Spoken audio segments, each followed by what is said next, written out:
Oh,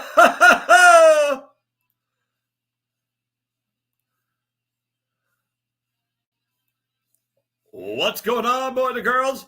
Cage Side with Christopher James.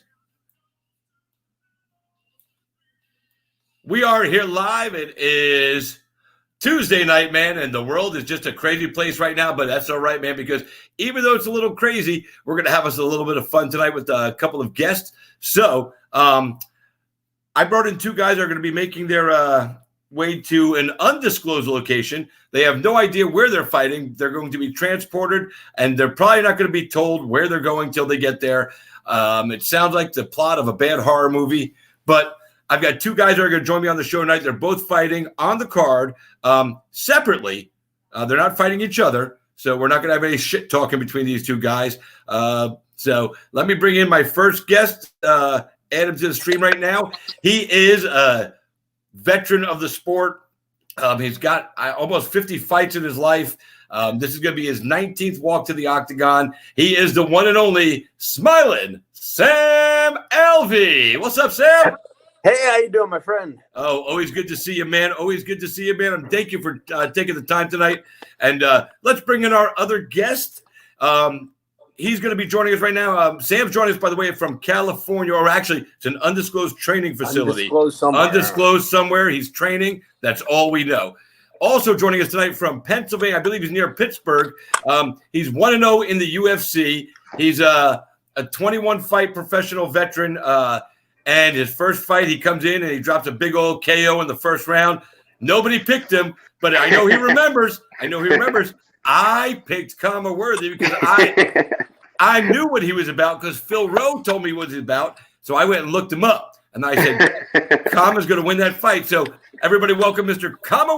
Khama, how are you tonight? Yeah, good, man. Thanks for having me.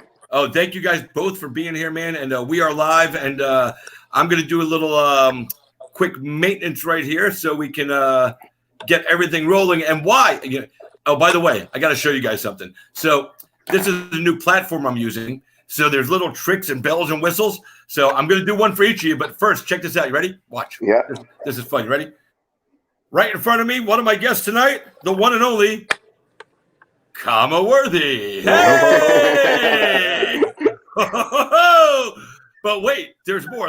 Now I'm going to do and I like the picture I picked for Sam to do this with. And ladies and gentlemen, the man with a face that only a model could love, Mr. Sam Alvey. Hey, Khama, did you know that Sam is married to one of the former girls on America's Next Top Model? Really? Oh, she won the show. She wasn't just on it. She won the show. I wasn't trying to. Yeah, you gotta point that part out. That's big. That's why I didn't say it, because it's not my job to promote his wife, to put her over. So I knew when I said it, he'd be like, no. She wasn't just on the show. She won the big show. Difference. And that's when his name became Smiling Sam. So let me just real quick here. So while we're doing this, I'm going to do a little maintenance that you guys won't see, but you guys can still see me. So Sam, let me ask you first. How have you been dealing right now with the whole coronavirus pandemic? I know you got a whole family of kids, and a bunch of kids. So how has life changed for the Alvey clan? The biggest change I've had is my fight got canceled. I was supposed to fight in Columbus, Ohio. Then I was supposed to fight in Vegas, and eventually it all got scrapped. So that was the big change. Other than that, I mean, I don't teach classes anymore at the gym. Not until we open back up, whenever that is. But I've been staying pretty busy. How hard is it to deal with the kids? Oh, it's fine. They're with me all day anyways. So they're all young. So when I go to the gym, they go to the gym with me. When I go anywhere, they go with me, or their mom. Wherever we go, they go. That's always been the case. My oldest is in first grade, so now we're doing more first grade stuff. But even that's kind of nice. We get to, teach her real math, not that Common Core stuff. So What the hell is that shit? Oh, goodness. She's going to learn math in this next semester at home with me. I don't get the Common Core math. I think it's the stupidest thing in the education system today. And it doesn't apply to real life. So I don't get it, you know. But, you know, these people think they know something. They don't know shit. But anyway, Khama, what about you and your family, Khama? How have you guys been dealing with this? Yeah, I'm kind of like in the same thing. Like my gym that I run is closed, so I'm not teaching classes. I just kept training. Like I would get small groups of guys and stuff, and so I'm not. Staying I'm 6 foot apart, right? Yes, they're doing jiu-jitsu 6 foot apart. Oh yeah, oh yeah, we're all sweaty. Like, how does this work? We're doing like T-touch and stuff. That's my new technique for the fight. But no, I mean, like, you know, and then like he said, the kids, like I have they're spread out. I have a 14-year-old, a 12-year-old, 8-year-old, and then like the little one, she's like not even 2 years yet. So we have everybody all over the place. So you have irritating teenagers, like you have a little mixture of everything. So it's not quite as fun. I know you say, how old is your oldest one? I've got 6, 5, 3, 8 months, and 6 months.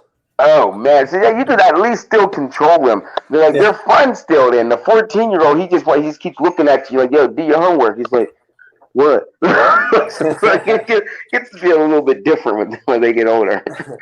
But it's been good. Like my girl's here all the time, so I mean, like she's working from home, so the kids are always here and stuff. So we have them doing the homework and stuff. Just try to keep them busy.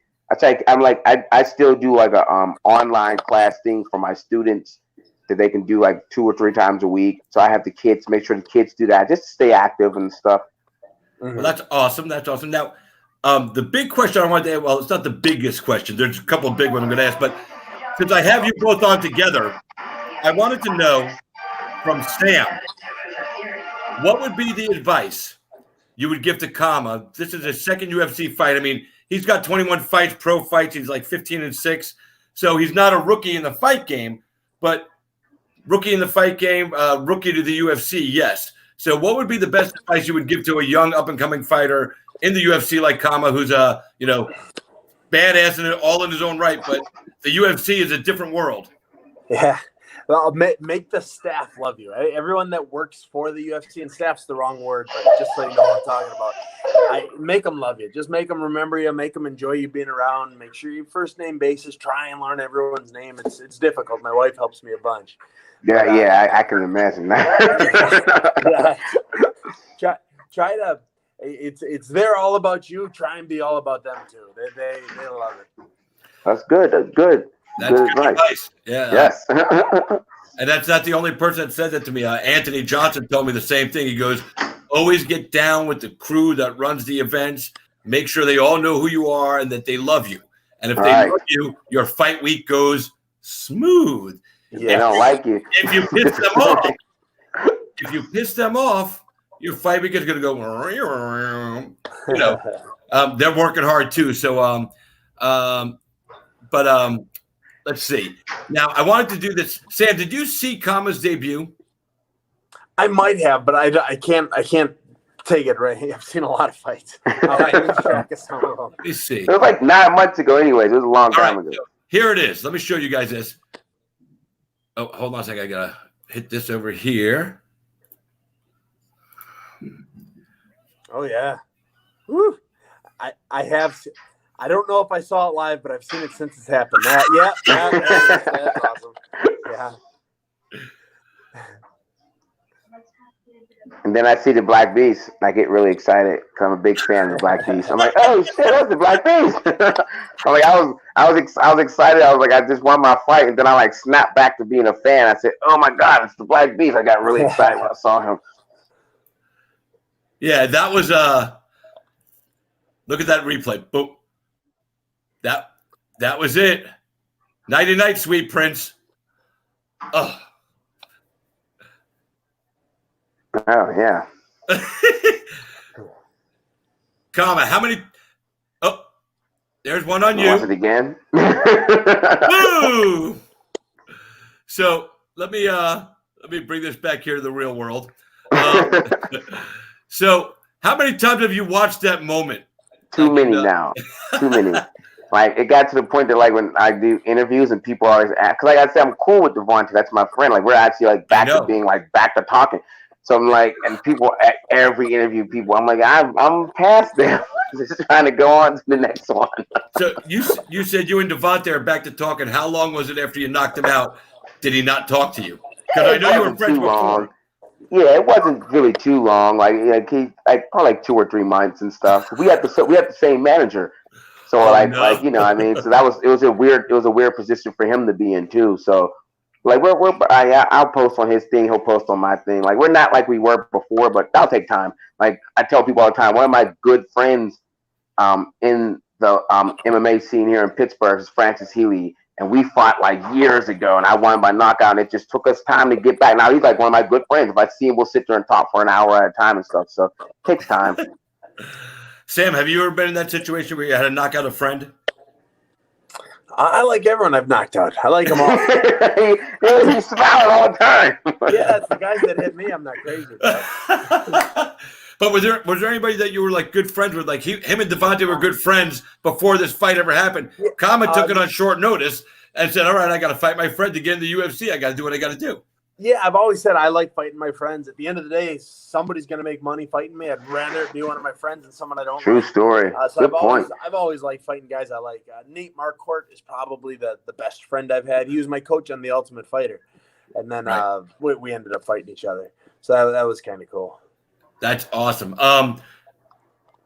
That is cool. You know, and I like that you said you'd rather fight a friend, not for any other reason. Yeah, I never thought about it that way. That's a good way. If somebody make money, and I'm like, oh shit, I never thought about it that way. Yeah. At least we're both making money.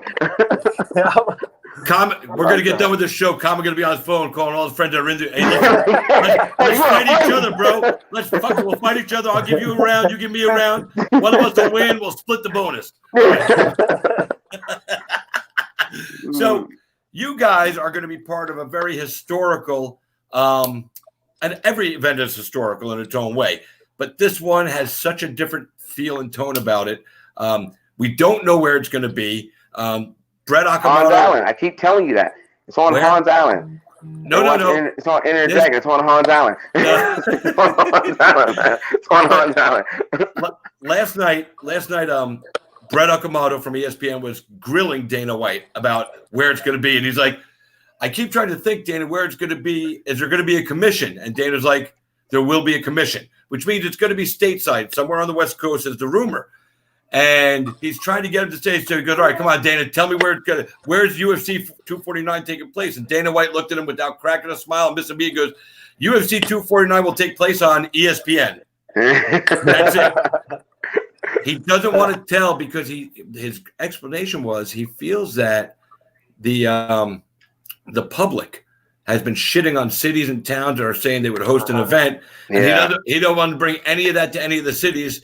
So that's probably why he's not telling you guys. And I guess the plan is they're going to bring everybody to a location, maybe fly everybody into Vegas, and then they're going to get on the corporate jets and fly out. That's the way he's making it sound. Or we'll all ride camels to the location. I'm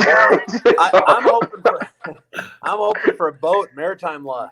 Get us 20 miles out and let us go to town. See, this is, and you know it's funny you said that, Sam, because about 10 days ago I wrote an article about doing the event on a cruise ship, renting out one of these big cruise ships that isn't running right now, which would give us plenty of space for social distancing between every fighter, every coach, every team, every referee. You know, those are floating cities. And then you have it out on the deck, you know, so it's open air, so you're not stuck in a thing. You implement all the testing. A boat has a hospital, and you staff it with the doctor. They got great kitchens. You can bring in the UFC PI chefs and everything.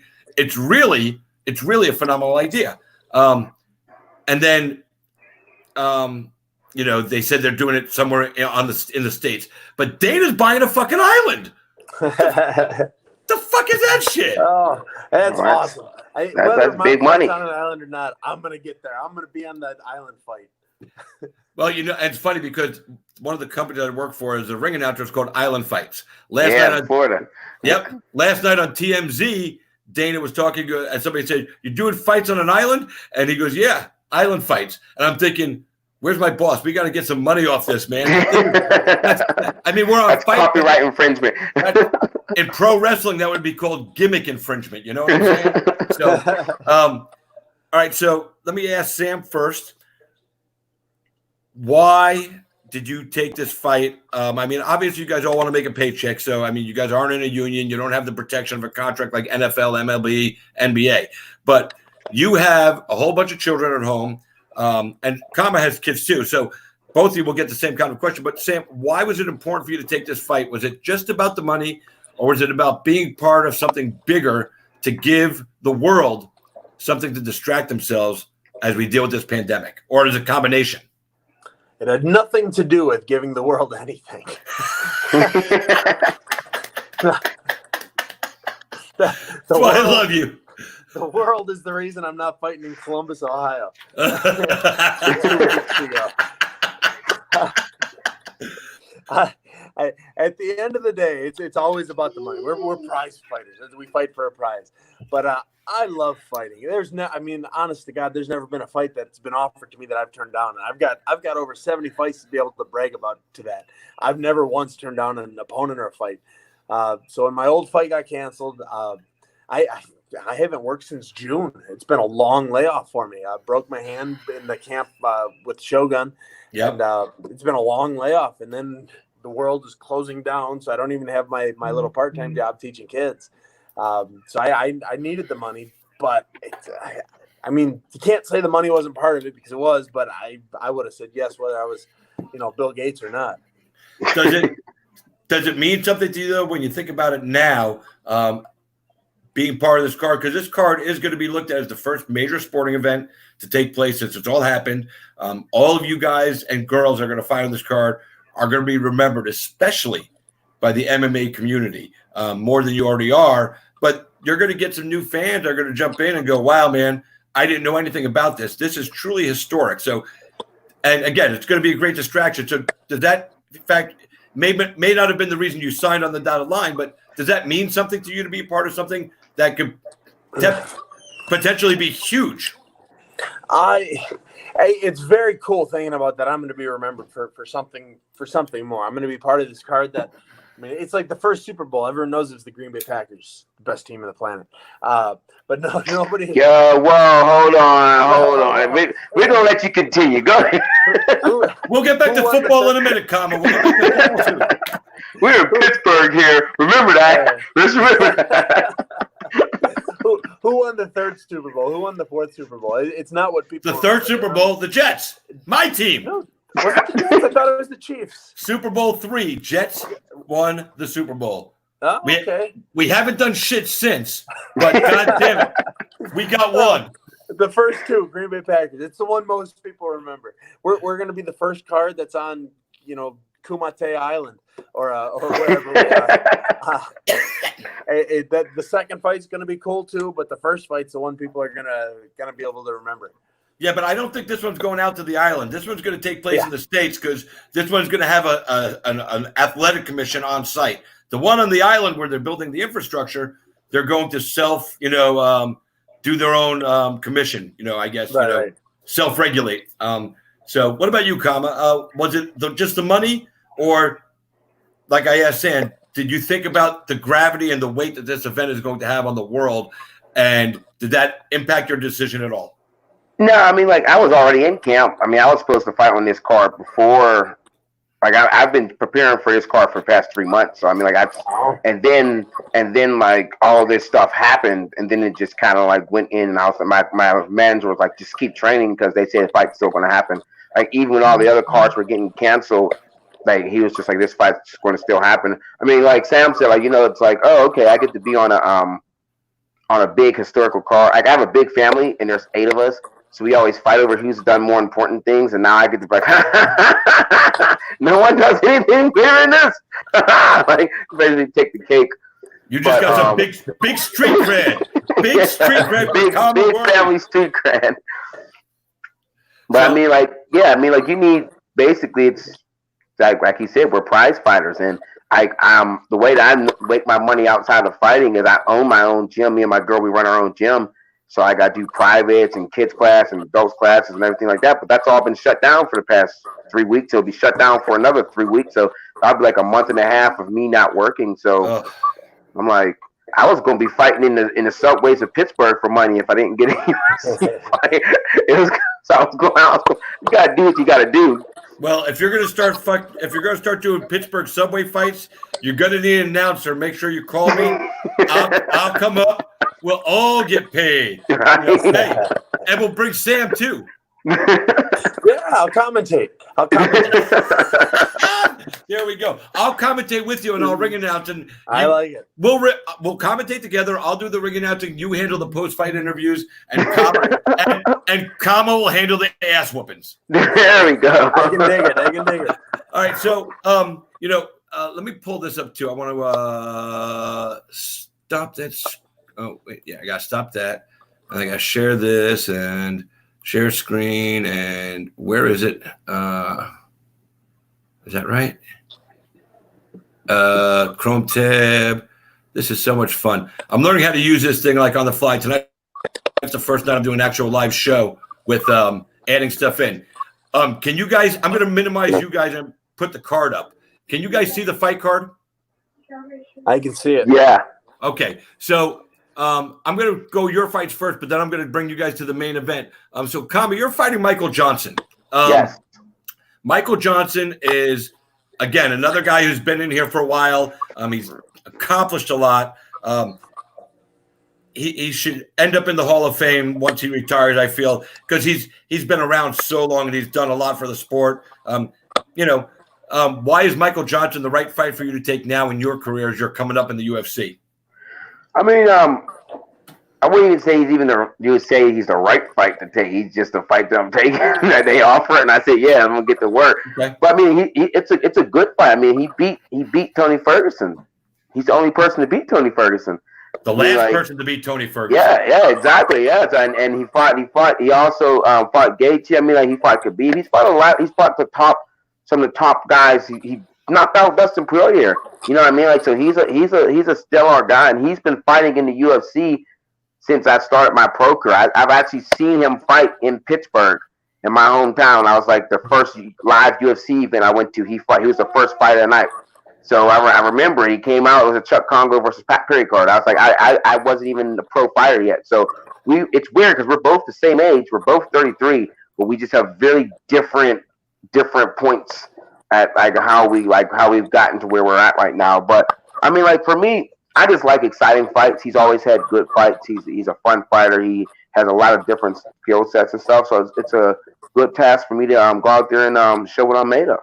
Yeah, and he's a name. So name recognition, a guy with name recognition on your resume certainly does not hurt.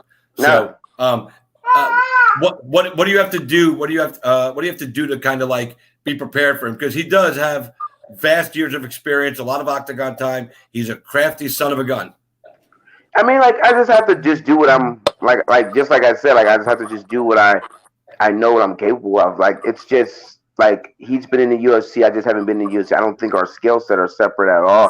It's just the world's just been seeing him do the things that he can do. So I mean, I got some stuff. Like one of my main training partners actually a really slick southpaw. He's amazing.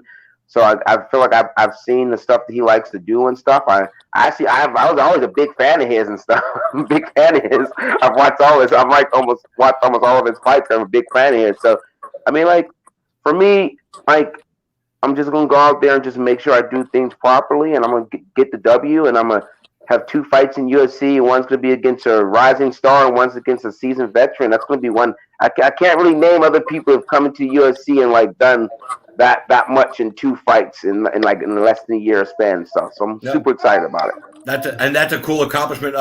Sam, you're fighting Ryan Spann. This guy's huge. Like I think his wingspan is like 400 feet long. It's funny because you're one of those guys that'll fight anybody too. You don't care, sign on the line. I've seen you fight guys that were definitely bigger than you, and you just go in there and smile your way through, beat people up. Ryan Spann is definitely somebody that people know. And again, I guess it's silly to ask why Ryan Spann, but why Ryan Spann? Why is that a good fight for Sam Alvey? It's a good fight because I'm a big underdog. I just saw the odds today, and I was like, man, it was almost insulting how big. Like, How big? Fought 3 times in the UFC. I plus 280. I saw. Oh wow. 300 on me. You win 860. Yeah, I was like, man, it's kind of. This is my 19th fight in the UFC. I'm knocked out. I mean, freaking Rashad Evans. Yeah, I know. yeah. That's what I'm saying. But I do understand I'm on a bit of a skid right now. He's been tearing it up. He's a 3-fight win in the UFC, 7-fight, total wins. So he's been beating everyone up pretty well. And time to put him in his place, I guess. Yeah. Now you're a 19-fight veteran, like you said. You're been kind of on a skid lately. Span is on the upswing. He's a young up and comer looking to make a name. Fuck guys, old guys here. But do you feel like, even with the betting line, you brought it up, that, it's almost a little insulting that, you're such a big underdog. Do you feel like, that you're being brought in there to either be the barometer for him or to, give him a name on his resume? Since I've got 19 fights, I've been with UFC for about 6 years. Anyone I fight, I mean, if I were to fight Shogun, he'd be the barometer here, and I wouldn't be. But most people I fight, I'm going to be the barometer. I'm going to be the guy that just see how good somebody is. I don't necessarily think that's the case this time because he needed to fight. He needed to fight. I had a fight. He was supposed to fight on the London card. Right. He got to London. His fight got scrapped. I was supposed to fight a week later. His opponent couldn't get into the States. My opponent couldn't get into the States. We're the same weight class, so let's do it. UFC usually does, if you win one, they win one, they'll put you together. If you lose one, you lose one. Here, he's won one. I've lost one. Not usually how it works, but I think this time we were just 2 guys that needed an opponent, and it worked out.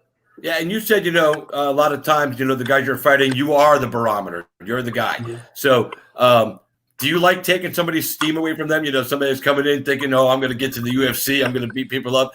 Do you like being the guy that kind of gives them a reality check once they enter the octagon? Does that give you a little sense of a little pride, I love it. I love it. I like the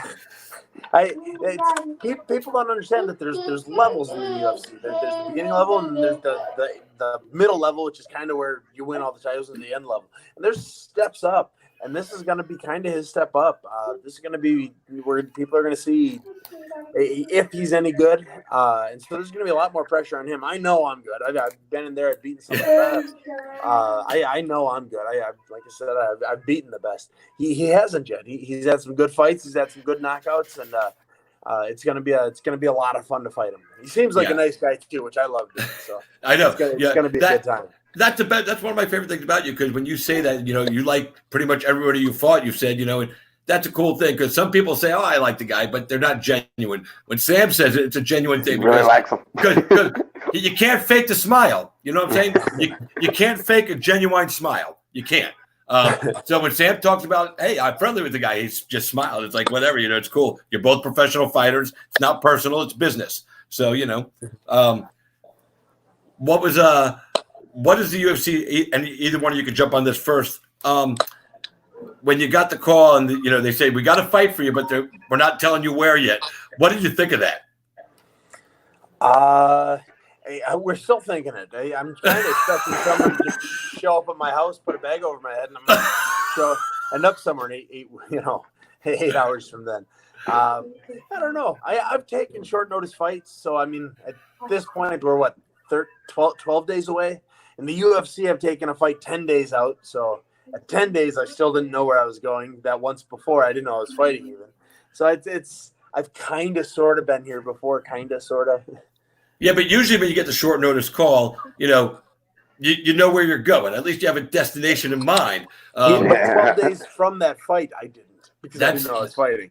Here I'm 12 days from a fight, and I honestly I didn't know I was fighting. Alexa, turn the living room light back on. I thought you were going to change your voice and say some bad shit, and so you wanted to be silhouetted. I saw the way. What about you there, Mr. Worthy? Same question. What do you think? I mean, like it's kind of just like for a minute there, it's like you don't like the fight's happening, but you don't know. But then they say you don't know location, you don't know if it's going to officially happen. So until they announced stuff, I was kind of like in this gray area, like whatever. But now I'm like, I'm just waiting. Like I think it's kind of cool. It's like, oh yeah, like he said, someone could come snatch you up. You're like, okay, cool, we're gonna get picked up. That sounds awesome. I mean, I just think it's so different. It's so like out of the average and stuff. So I just think it's a different experience. I'm expecting a whole bunch of shit to go wrong too. I mean, like it's like I'm not expecting it to go smoothly at all. I'm anticipating that shit will go really bad and they'll have to fix a lot of stuff. And like I'm pretty sure Dana White's expecting that too. That's why he doesn't want to let people know where it's going because he wants to try to control as much as he can. So I'm like, things are going to just happen the way they're going. Now that you guys both said that, I'm thinking to myself, it would be kind of dope if they walked up to you and just went, look, what? We're gonna have to put a blindfold on you, and we're gonna have to just take you. If you want to sit do the interview, you have to sit here. Hold on, grab her. So, Khama, she's not digging this. I know. She's going to bed now. Night, mama. Yeah, she was like, she's adorable. Oh, she was like, he's been sitting there forever with that phone. So, but I was saying when your daughter took the headphones, wouldn't it be cool if they actually did show up at your house and go, look, we got to blindfold you, we got to put you in this car, and we're just going to take you. I'm not that trustworthy. I'm like, yeah, nah. I'm like, if you guys are still a corporation and like, no, you guys already asked to keep my pee and stuff with you, son. I'm like, nah, y'all ain't just snatching me up and taking me. I don't know where it's going. So, what if Dana showed up at your door and said, I got to put the blindfold on you? Would you be a little more trusting then? It depends on how he showed. If he looked scared, I'd be like, nah. If he was like happy Dana, yeah. But if he's scared Dana, nope. What about you, Sam? You've known Dana. You've known Dana for years. If he showed up at your door, goes, yo, Sam. It'd be just some guy show up. Hey, put this on. We're going. All right. Now, hey, Brett, I'll be back. Maybe. now, for Sam, you like to take your family on the road every time you go to a fight. The whole Alvey crew goes. That's not going to be the case this time. I know your wife is in your corner a lot, but is she staying home with the kids, or is this going to be a whole no family? Honestly, I don't know. My wife is like, I've got over 70 fights. She's been in my corner for every one. Yeah, so she missed this one. This would be the first one she's ever missed. We don't know. What it comes down to is I have a foster baby. It comes down to what the rules are for my foster daughter. And we don't even know how to get permission to take her somewhere because we don't know where we're going. So it kind of, if it's in California within driving distance, maybe. If it's not, then maybe not. We really don't know. It's up to the foster company at the end of the day. Yeah, and in California, it won't be in California.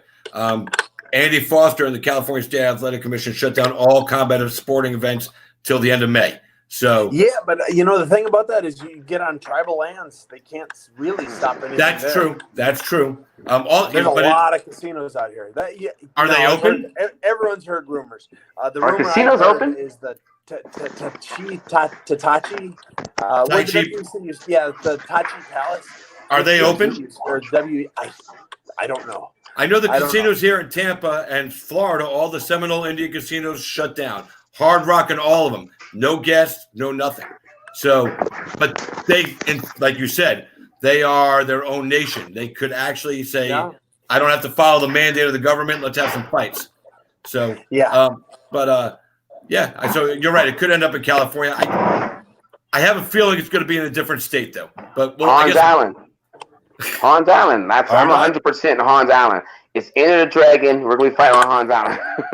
Your wife could be sitting there with a claw like Wolverine or some shit. I got my money on that. Hans Island. They should just take you guys all on a boat to Alcatraz and just take you to Alcatraz.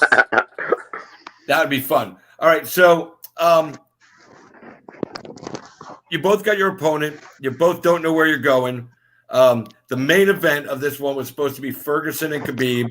Khabib got stuck up in Russia. So this is the 5th time this fight hasn't happened. I feel it's cursed. Joe Rogan says it's cursed. I'm disappointed that's not happening. But Justin Gaethje, to me, and Tony Ferguson, that fight is going to be fire. Interim lightweight championship winner is going to get Khabib in September after Ramadan, and he comes back.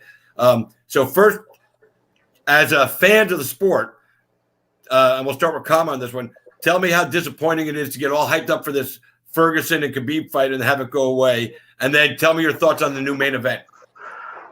It's not really disappointing for me because I think it'll still happen.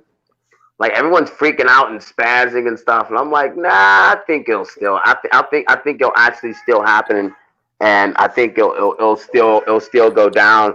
So I mean, I'm not really disappointed. I mean, like it's just circumstance. I think it's like it adds more mystery to the simple fact, like maybe there's someone way up above, like this can't happen. Like, so there's a reason why that fight hasn't happened yet. So when it does happen, even if it's 8 years from now, like if it's like I say, like if it's like Chuck Liddell fighting Vanderlei Silva, how long it took for that fight to happen, like, you know what I mean? Like it's just not in the stars right now. So it is. As for the new fight, I think it's a great fight. I'm a huge fan of both of theirs. And I think that it's a really interesting like toss up to see who takes the win. Yeah, I'm excited about the fight. Same thing for you, Sam. Any disappointment as a fight fan, because even though Khama goes, it's going to happen. That's what they told us the first time it got canceled, and the second time it got canceled, and the third and the fourth. So we always like, oh, it's going to happen, but yet it never does.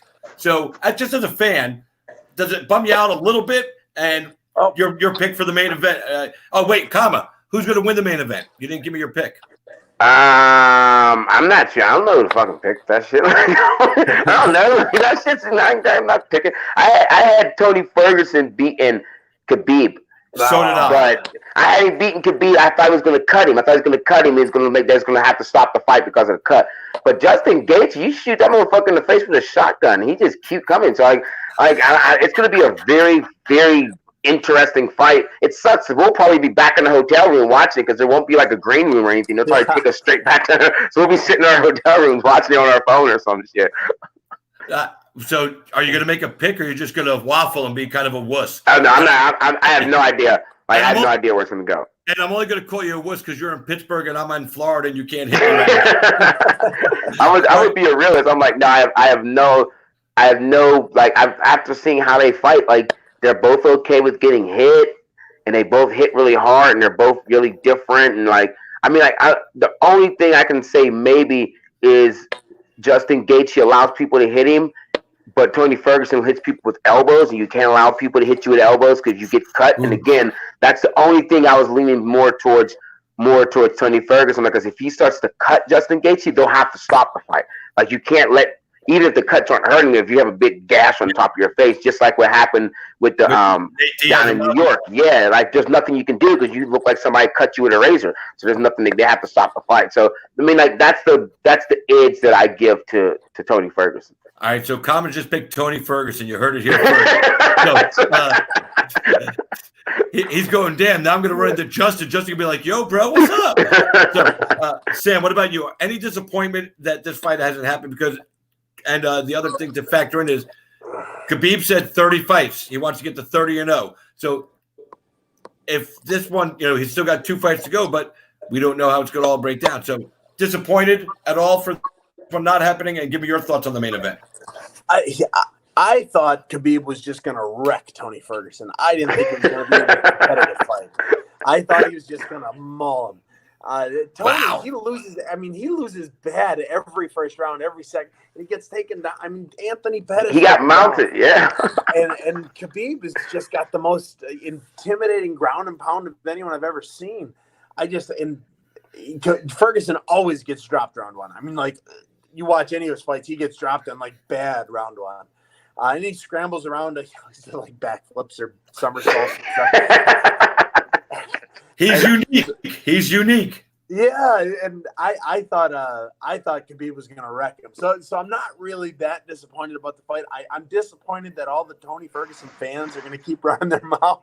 They're going to be able to keep saying, "Oh, Tony, blah, blah, blah, blah." They're like John Jones fans. They just talk about how great he is all the time. I mean, you can't dispute John Jones. Of course, you can't dispute John Jones being great. I mean, look at his record. Look what he's done. Look at the drugs he's taking. Wait. To the kills, I'd be whatever he is. What, he's 19-1. Christ, if I love you, Sam, so much, man. Oh, man. I do.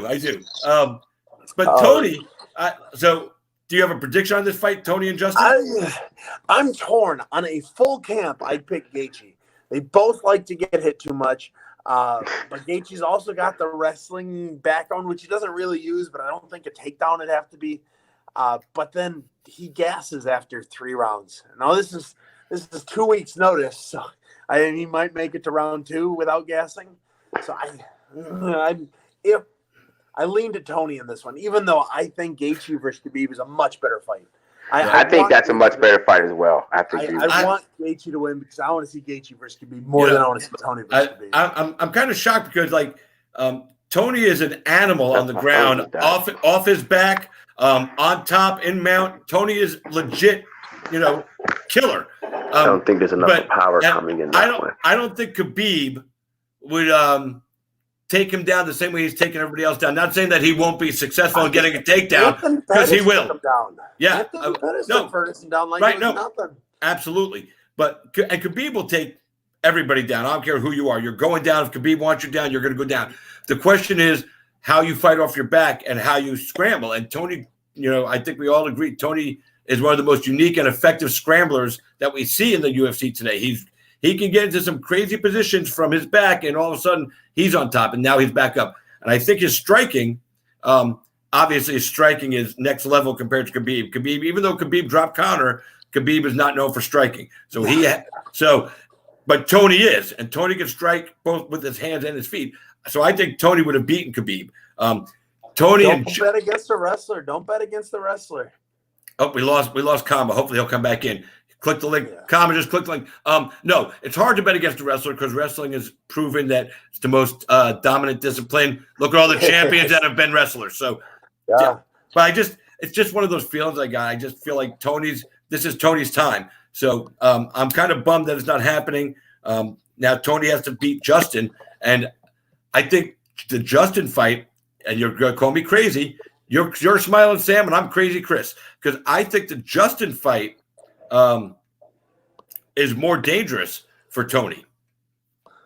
I don't know. It's the gas tank. Justin's gas tank. It's never been known to last 5 rounds. And Justin weighed 173 today. He was doing an interview, so he's only he's not too far out right now. For where he is considered to taking it late, so he's going to be fine making his weight. I don't worry about that. He's not lying about his weight.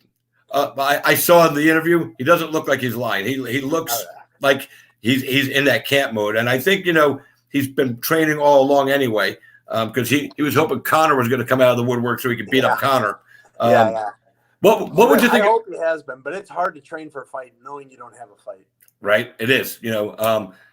But you guys are professional athletes, professional fighters, so. I don't think it's that much of an issue for you. Somebody said, "Oh, they don't have regular camps going on," and I was like, "Listen, man, these guys that are fighting, I don't think there's one person on this fight card that doesn't have enough experience to go. You know what?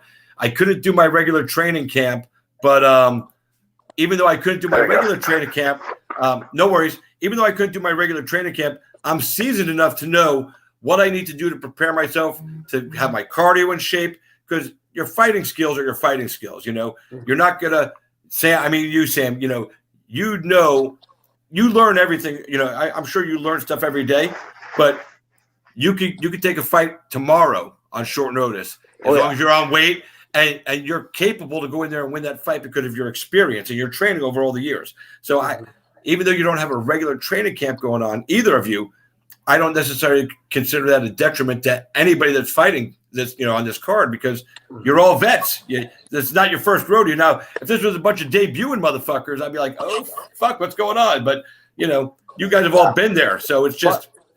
Plus, if you look at all the UFC fighters, look at their Instagram and stuff, it's amazing how many post-dated pictures there are of us working out. It's crazy how many of us worked out March 17th or March 15th, and not again after that. It's right. Crazy.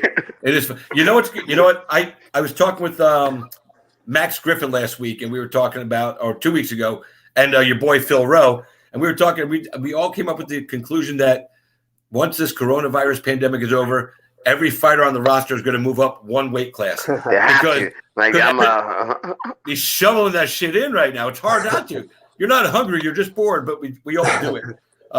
Has that been hard for you guys, staying disciplined on diets and stuff during this? Because the uncertainty of, no fights. Yeah, I was scheduled to fight 2 weeks ago. So I was on point for weight then.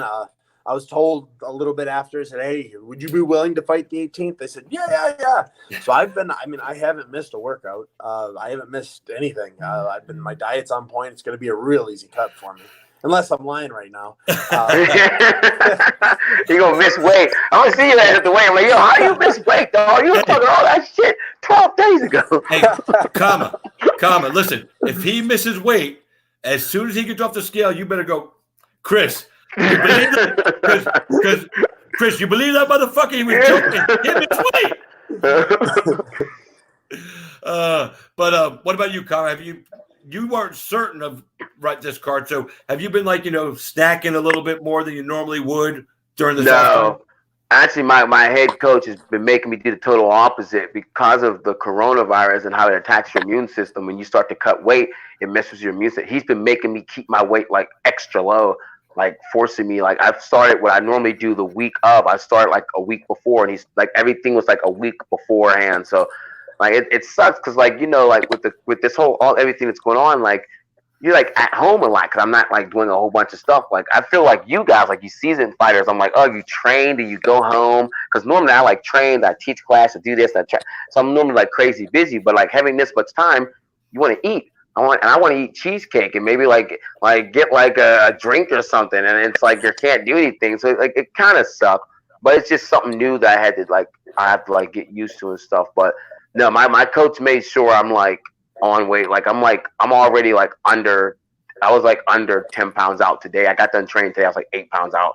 He's he wants me to stay and maintain that because we don't know if there'll be saunas, right? I'm used to cutting my weight in sauna. I don't know if all of that will be open. I don't know about how that will all go about. So the weight cut's going to be a little bit weird. So he's trying to make sure I'm on point and and I haven't fought in 7 months. So your body changes in that period of time. So have you even thought about it? Has your management reached out and said, hey, we're going to have the stuff we need to cut weight and all that shit, saunas and everything available? No, no one said anything. They don't know what the fuck we're for. No one knows where we going. No. Dana knows where y'all are going. He's just not. He just ain't saying shit. He ain't telling nobody. I would think that he would probably have a sauna there because he's not he knows what he's doing. So he knows what he's doing. So now I got to ask you guys this question, and this is the hardest and strangest question I'm going to ask any fighter during this time. 12 inches. Dude, I was going to say 9. You know what's funny? You know what's funny? When people come up, listen, check this out. Now, I'm a DJ by trade, and I've been DJing in clubs, nudie bars and everything forever. And about 25 years ago, when I was 25 years old, somebody came up to me in a club and they said, I got to ask you something. And it was a girl. I just looked, I went, 9 inches, but that's only if I'm really happy. That was my answer. The fact that both of you went there, I'm like, oh my God. My girls are a pervert. She's just so she's always throwing weird stuff like that out. She's sitting right here on the couch what the hell? I'm so I hear that kind of stuff all the time. Listen, my wife, I tell her all the time, and she's the biggest perv I know. I'm like, babe, take a breath. But anyway, I'm going to ask this question, and it's weird to ask guys that fight for a living, because I know you're not afraid of fighting any person across the octagon. There's no fear of that.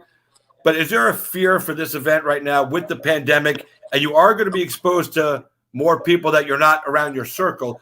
Are there any thoughts and concerns from either one of you about that? I'll go. Yeah. Man, I went to Giant Eagle today. I went to a supermarket, right? And there was 100 fucking cars in the supermarket. I had to go get some stuff for my baby. I had to go get some stuff for the house. And I'm like that's I can catch coronavirus at the goddamn gas station when I go to get gas and I grab the gas handle and the fast person. So I try not to think negative like that. I'm like I was talking to a doctor the other day and he goes, dude, you can take it's not like AIDS. With AIDS, it's like if you fuck somebody, you're gonna catch it, or if you pick your blood to blood. This is just so easily contracted. It's almost like social distancing works, but it's almost like it's like unknown on how you can catch it. You know what I mean? So I'm not freaking out about it at all. Yeah. All right. Hey, so Sam, I'm going to throw some comments up here, so you guys should be able to see these. Can you see that, Sam? Jessica, hey, I like number one fans. Yeah, that's my buddy Justin Sims. He does film work for Titan out of South Florida. So we got that one. Let's see. I like that I can show the comments to you guys on here. This is this one right here. He doesn't say anything except Sam Alvey. This is Radcliffe Cunningham. He's watching in Jamaica right now. He's lucky. Yeah. This one from Corey McGee. Win or lose, Sam, you are a class act. Well, thank you. This Hopefully one from, win, though. this one from Khama. It says, Worthy, do what you do, man. Who's that one from? Corey McGee. Okay. On Dana's Temptation Island. My friend Forrest, a big follower of the show, he wants me to ask both of you, and that's the question. When did UFC become Mortal Kombat? Not soon enough. Like we've been asking for weapons for 10 years now. Let's just make it happen. All right, so here's a question. This is one to ask the pros. If Justin wins, does he get that title shot, or does Tony still get that fight someday? Maybe try a sixth time. Even though if Justin wins, he's the interim champion. By the way, if Tony wins, he'll be the first two-time UFC interim champion in history. Yes, that's a true story. If Justin wins, he has to get that fight. He's the interim champion. That's what Dana said. Whoever wins gets Khabib next. So, and that's the way it should be, right? Yeah. I think whoever wins gets it next. So, Tony is defending his interim title. Yeah, because Tony, I still consider Tony to be a champ. He's never lost his belt. Yeah. Like when you get an interim title, he's still a champ. Yeah, he's still a champ with that belt on. Yeah, I know. Like it's technically his. Like once you get the interim title, you're supposed to fight the champ, and they never gave him that opportunity, so he's never lost his belt. So he's still a champ. No, they stripped him when he fell over a TV cable, and they stripped him of the title when he fell over a TV cable at a mandated UFC press event that he was forced to go to. He didn't even want to go. Tripped over a cable, tears his knee. Got stripped of the interim title. So he's not, because, Dustin Poirier fought for the interim lightweight title and then lost. Against Max Holloway. Yeah. Right. Yeah. So, so Tony is once removed from that now, but he could be the first two-time interim champion in any division, which that's kind of it's kind of a weird record to have, like a weird thing attached to it. So yeah, and there's some other questions here, but they're stupid, so we're not going to ask them. There was one here that said where'd it go? It said if you guys they asked, do you guys play video games, and what's the video game that gets you fired up if you're a gamer? I don't got time for video games. I got like kids, man. I got time for video games. Like my kids be trying to get me to play. I be trying to play. I'm like, I feel stupid trying to play video games. I feel so dumb. Super Smash Bros. For me. Yeah, see, something like that. Yeah, something like old school. I can play like Super Mario or something, but I can't sit there and like play those new video games. That shit's way too hardcore. Way too hard for me to keep up with. And there's little motherfuckers out there making millions of dollars playing stupid video games like that. I picked the wrong career. Like every time I see that, I'm like, I should have played soccer. I should have been a video game expert, because that's way less talent and they make so much money. True. Sam, what about you? You're going to teach the kids to get into the video game so they can, like, sit in front of a computer, make a bunch of money? I know you're going to teach them all jujitsu and shit, and wrestling, because that's what you do. We lost Sam's mic. Sam, we lost your microphone. Can you hear me? All right, so click out and then use that link to come back in, and we'll get the answer to that question like Khama had to jump out before. My phone died. It's looking like it's about to this app for some reason like drains the life. Like it's at 1% now. I have it plugged up. It's still just dropping rapidly. I'm like, oh, okay. That's so it might funny. down me. It might down me again. But as soon as we get Sam back, we're just going to wrap up anyway, so we won't let your phone die. But man, and there he is. Oh, now you guys move spots. That's kind of funny. That's messed up. Now it's like a reverse Oreo. All right. Yep, we can hear Sam now. All right, so Sam, kids, video games. What do you want your kids to do in the future? Oh no, we don't have his microphone. He still can't hear him. Sam, we can't hear you. That's fucking weird. That's weird. I don't know what happened to Sam. All right, so I don't know what happened, Sam. You can hear me, so I guess we'll just tell everybody. Smiling Sam Alvey fighting at UFC 249 against Ryan Spann, and he's a nice guy. Sam likes to fight nice guys, but he wants the money. He had no concern about the event. He's there to get a paycheck, and you can file him out. You can file him at Smiling Sam. That's his Twitter. He lost. Smiling Sam lost his sound, so he Twitter and Instagram, right? All right, and you can catch him on Facebook. He doesn't hang out there a lot anymore, but once in a while he shows up and waves at us. But Sam, we love you. Good luck, and I hope they don't put a bag over your head when they come to pick you up for the fight. But like you said, if they do, so the fuck what, man? It's just another part of the adventure, and all the love to you and your family. I love seeing the videos and the pictures with your wife and the kids, man. Yeah, you're living your best life, dude, and congratulations on that. So we'll see you soon. So you can just go ahead and bust out. Be well. God bless. Khama Worthy, are you still there? Oh, Khama. Yeah, we lost Sam's audio. I don't know what happened. Khama put his phone down. Let me see. So we lost his phone died. So we might have lost him for the night too. I don't know. He's going to try to plug his phone back in. I'll give him a minute to come back on. Guys, thanks for tuning in tonight. Sam Alvey and they're both fighting at UFC 249. Worthy's going to be taking on Michael Johnson. Alvey is going to be taking on Ryan Spann. Two good fights, man. And I'm just, like I said, I'm just happy that all this is going on. And that's what we do. This mic is good up here. I had it up here the whole time, and it's still picking everything up the way I needed to. That's pretty awesome. So I can leave it up over my head. That way I don't even got to have it blocking me, but it does look better right there. Anyway, if you guys got any questions, shoot them at me now on the comment threads. Let's see.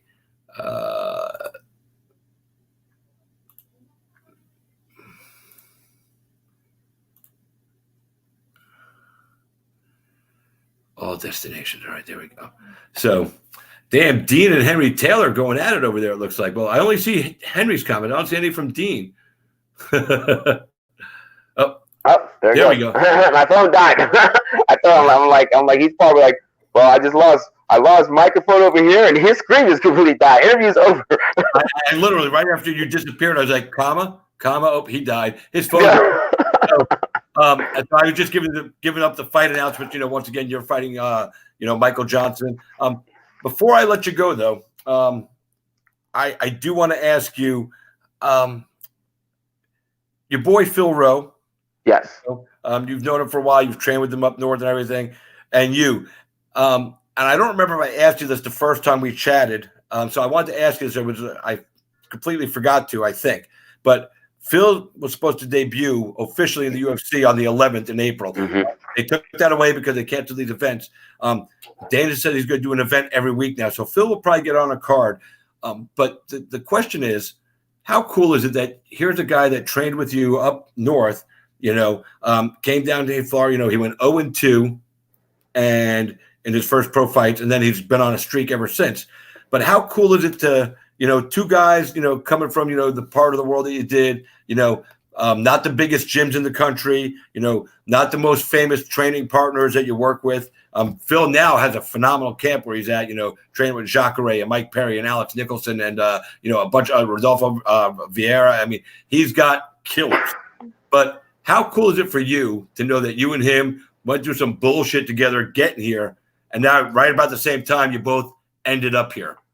Yeah, I mean, it's really cool because it's definitely I remember when he lost his second pro fight, and I told him, I was like, dude, you can't think about it that way. We always talk about that. I'm like, dude, you can't think about it that way. Like, fighting has nothing to do with where you're at. It's all about the progression and stuff. So, I mean, I think it's super cool, and I'm just waiting for more guys to come out of this area because there's I train a lot of my teammates, and there's some John DeJesus and guys, some and then some like guy Nick Brown and stuff. So I mean, there's a lot of guys that definitely should be getting there soon, and we'll all be able to take that experience in together. Well, I'm the Fresh Prince, man, and them about to find out. There I go again. Listen. All right. Well, listen. You have a great night.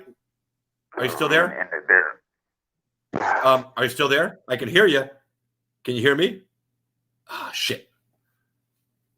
Don't worry about it, bro. You just dip out, man. Your phone died. Thanks to everybody that tuned in tonight to watch the show, man. I'm glad we got to talk to Khama and Sam, two awesome athletes, two great people as well. I appreciate you guys tuning in tonight. We did a nice little hour with you guys, UFC 249. If the location gets disclosed here, we'll definitely bring you the news on that. And, let me just boop. So, like I said, I appreciate that you guys came out tonight and joined me. I'm glad I get to do these shows and, provide you guys a little entertainment along the way. And that's it, I hope you guys have an awesome night. I should have Nico Price on tomorrow night, and Elon Cruz tomorrow night. Also on Thursday in the afternoon, 2:00 in the afternoon. I've already got one guest confirmed, and I'm looking to get the other one.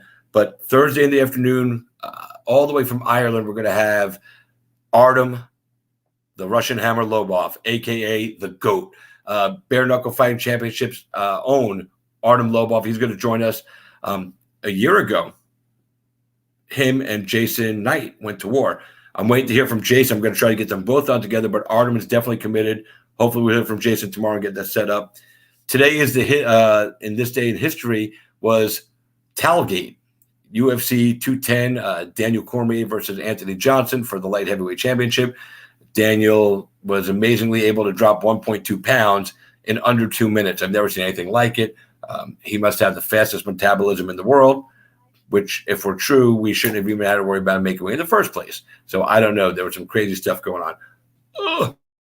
But anyway, also, it's the 15th anniversary of the first season of The Ultimate Fighter. And that's what set this whole ball of fire burning the way it's been burning, and it's been burning hot ever since. So, little history for you. Guys, thanks for tuning in. I appreciate you guys being here tonight, and I definitely appreciate you guys letting me be part of your life and you all being part of mine. Until the next time, I hope you guys have a good day and a good night. Tell your friends and family you love them all the time. It's very important this time. You should do it anyway. And wash your hands, wear your gloves, do the stuff you're supposed to do. We will get past this, and that's it. So, for me and for Sam Alvey and for Khama Worthy, I am Christopher James. Thanks for tuning in to Cage Time. Christopher James. We'll see you next time. Good night.